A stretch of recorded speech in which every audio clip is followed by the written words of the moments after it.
Eh bien, bonjour à tous. Tout d'abord, je vais m'excuser pour ce petit dédommagement, enfin, qu'est-ce que je raconte? Cette petite absence que j'ai faite, mais ne vous inquiétez pas, les vidéos vont reprendre parce que je l'ai décidé, comme l'a dit Vitalienne, Brigand, cause I said so. Et du coup, on se retrouve pour analyser une petite partie. C'est ma Immortal, c'est ma meilleure game ever. Donc là, c'est celle qui m'a permis de passer 990 Hello en rapide, mesdames et messieurs, 990 quand même, avec une seule erreur. Ce qui est quand même vraiment pas mal, avec une précision dans la finale de 98,7. Chess.com qui me dit que j'ai joué comme un 1750 Hello. Franchement, ça fait très plaisir. On démarre tout de suite le bilan. Et ça commence avec D4. Alors, on commence avec une partie fermée, stratégique, peut-être un gambit dame qui se profile. On joue D5 et C3. Alors, c'est un coup théorique. C'est pas un gambit dame, mais bon, c'est pas non plus un coup qui est très mauvais. On est dans l'ouverture, donc c'est pas très grave. Moi, je développe mes pièces, donc cavalier F6, F3 qui est joué, imprécision. Déjà parce que ça ouvre la diagonale ici du cavalier, et du coup ça va peut-être me permettre d'empêcher le roi de roquer. Donc c'est pas un bon coup pour les blancs. Imprécision, ça bloque leur cavalier, c'est mauvais. Moi, cavalier C6, c'est un bon coup, pas de souci là-dessus. Et E3. Pour l'instant, ça fait déjà 2 imprécisions, c'est vraiment pas un très bon début de game pour mon adversaire. Il a dû voir un échec et mat en quelques coups sur internet ou quelque chose comme ça. Je ne sais pas trop. Et donc moi j'envoie E5. Donc là, l'idée c'est s'il prend qui est un coup qui est totalement normal, D prend E5 c'est excellent coup. Moi je reprends. Et puis une fois que j'ai repris, lui il joue un coup, puis je sors mon fou et je pourrais roquer. Donc j'envoie E5. Il envoie fou D3. Moi j'envoie E prend D4. Hop. Imprécision. On aurait pu développer le fou directement. Moi j'ai préféré d'abord prendre. Il le reprend. E prend D3. Alors pour moi j'aurais plutôt fait C prend D3 pour ramener un pion au centre. Mais bon. C'est pas très grave. J'améliore le fou en D6. Bon là c'est début de game donc on va pas non plus trop s'y attarder. Petit roc. Vous voyez qu'il n'y a vraiment pas de mauvais coups. Alors wow, je suis allé un peu vite. Ici qu'est-ce que je fais? J'aurais pu jouer tour 8 qui est échec, qui est directement le meilleur coup de l'ordinateur. Mais j'ai d'abord préféré envoyer dame D6 pour attaquer le cavalier. Il défend avec son pion. Moi je fais tour 8 échec, il bloque avec le fou. Je sors le fou. Hop, il fait petit roc. Et j'échange avec son cavalier. Et ici, mon but, c'est tout simplement de doubler les tours. Voilà, hop, on double les tours. Et là, imaginons qu'il bouge son fou. C'est mauvais. D'accord, regardez, s'il bouge son fou. Voilà, gaffe. Parce que on prend.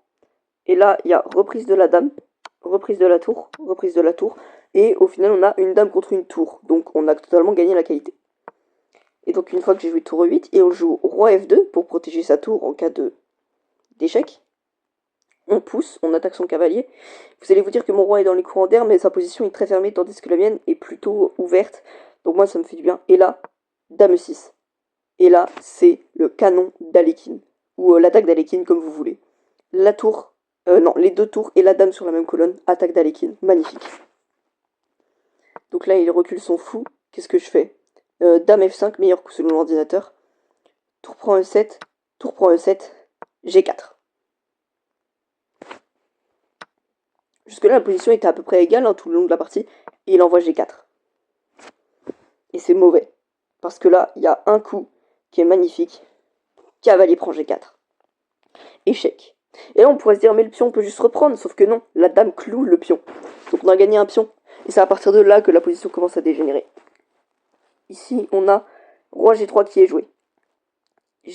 Au début, je voulais faire dame F4, mais bon, ce serait une énorme gaffe parce que le cavalier peut tout simplement reprendre la dame, donc je ne l'ai pas fait. Donc sur roi G3, j'envoie cavalier E3, fourchette, dame fou.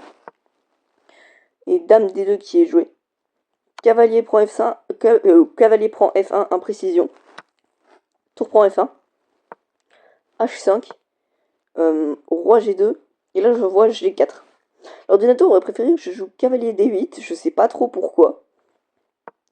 C'est plutôt bizarre cavalier D8 parce que, en soi, qu'est-ce qu'il veut faire ensuite? Qu'est-ce qu'il voudrait faire?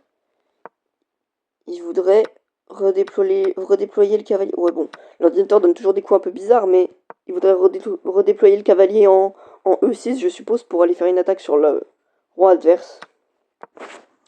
J'ai pas trop compris. En tout cas, moi, je joue G4. Sauf que lui, il fait F prend G4. Dame prend G4, échec. J'avais vu toute cette séquence. Et là, roi H1. Et roi H1, en fait, c'est mauvais parce que non seulement il me laisse l'occasion de gagner du matériel, mais en plus, il met son roi au bord de l'échec et mat.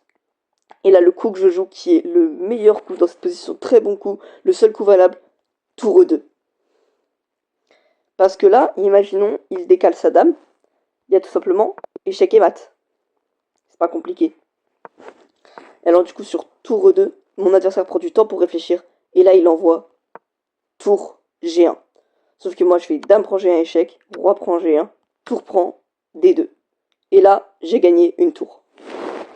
J'attaque son cavalier. Là, la finale est ingagnable parce que j'ai juste capturé tous les pions. Hop, voilà. J'envoie tous les pions. J'essaie de faire un pion passé. Là, il me laisse gagner son cavalier. Enfin, voilà. Et là, il abandonne tout simplement. Dans tous les cas, hein, même si bouger son roi, voilà. Hop, on fait comme ça. Dame, hop, échec.